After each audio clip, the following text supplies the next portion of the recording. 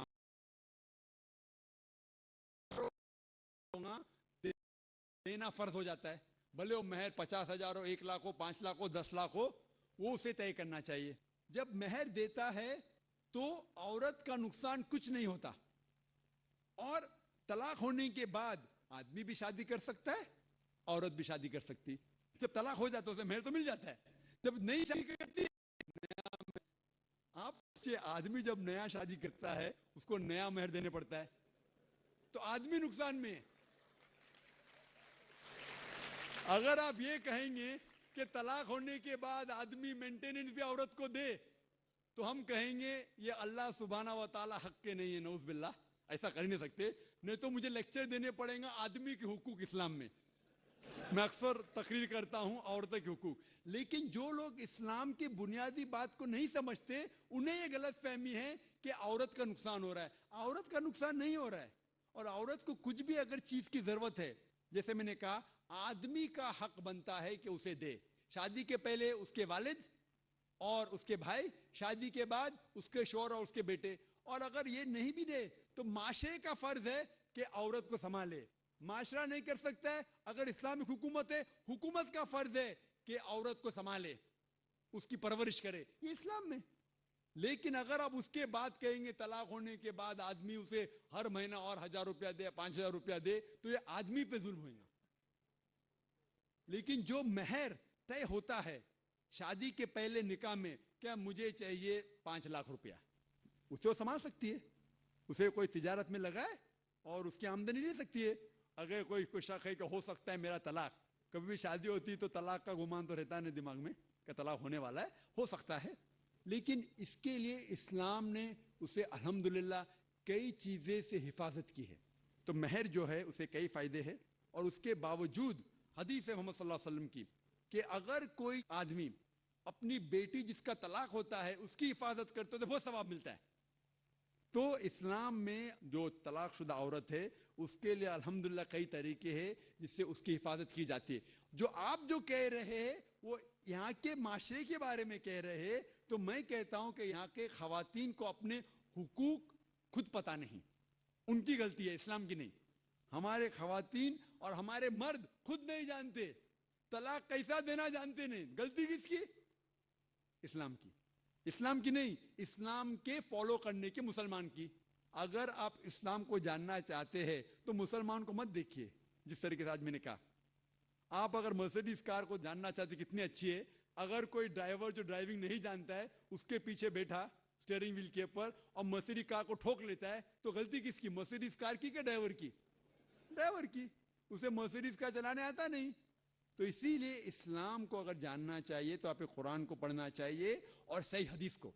یہ افسوس کی بات ہے کہ کئی مسلمان خود نہیں جانتے قرآن و حدیث میں کیا لکھا ہے, کس طریقے سے طلاق دینا چاہیے, کس طریقے سے برتاؤ کرنا چاہیے اپنی بیوی کے ساتھ. اسی لیے میں تقریر کر رہا ہوں تو لوگوں کو قرآن اور حدیث کے قریب لے کے آؤں. Hope that answers the question. جی ہاں بھائی صاحب. مائی سیلف انوراگ جین اور میں ایک اسٹوڈنٹ ہوں. پیڑ پودوں کو یدی ہم کھاتے ہیں تو کچھ سنائی دینے کی آپ نے بات کہی تھی, لیکن ہم ایسا تو کر ہی سکتے ہیں جن بچوں کی ہمیں چیخ یا کسی بھی چیخ سنائی دے رہی ہے اس کو رونے سے روک سکتے ہیں. دوسرا, جو چائنا میں نوجات ششو کھائے جاتے ہیں, یدی کوئی اسلام دھرم کا انویائی ان کا اللہ کا نام لے کر یدی کھاتا ہے تو کیا یہ اچت ہے؟ میں نے ایک اخبار میں کٹنگ پڑھی تھی کہ وہاں نیو بورن چائلڈ وہاں کھائے جاتے ہیں, تو کیا اسلام میں اس طریقے کی اجازت ہے؟ بھائی صاحب نے سوال کیا کہ کیونکہ بچوں کی جو چیخ سنائی دیتی تم چپ کر لیتے, سنائی نہیں دیتی تو کیا کریں گے. اور انہوں نے سوال پوچھا کہ چائنا میں بچوں کا گوشت کھایا جاتا ہے, وہ بالکل حرام ہے. جیسا میں نے کہا, صرف ان جانور جن کی اجازت ہے وہ جانور کا گوشت آپ کھا سکتے, انسان کا گوشت کھانا تو بالکل حرام ہی ہے. کس کا بھی نام لو, کس کا بھی نام لو, اللہ کا نام لے کے سور بھی کھانا حرام ہے. جو جانور کی اجازت ہے وہی جانور کھا سکتے ہیں, اور کوئی بھی جانور نے بھلے آپ اللہ کا نام لو یا نہ لو, اللہ نے جب اجازت دی نہیں تو نام لے کے کیا فائدہ. اور آپ کا جو پہلا سوال تھا کہ بچوں کی چیخ سنائی دیتی تو چپ کرتے ہیں, نہیں سنائی دی تو کیا کریں گے. اگر بچہ گونگا ہے تو کیا کریں گے, آپ اس کو دودھ نہیں دیں گے. گونگے بچے کو کیا کریں گے, آپ اور اس کو توجہ دیں گے کہ اس کی چیخ سنائی نہیں دیتی تو اسی لیے میں اور توجہ دوں گا کہ دودھ ٹائم پہ ملے. وہ جس کو چیخ سنائی دیتی ہے دودھ نہیں ملا تو روئے گا, تو مجھے معلوم پڑے گا. تو ماں گونگے بچوں کی اور توجہ کریں گے, اسی لیے آپ کو پیڑ پودے کی توجہ اور دینا چاہیے کیونکہ آپ کو چیخ سنائی نہیں دیتی.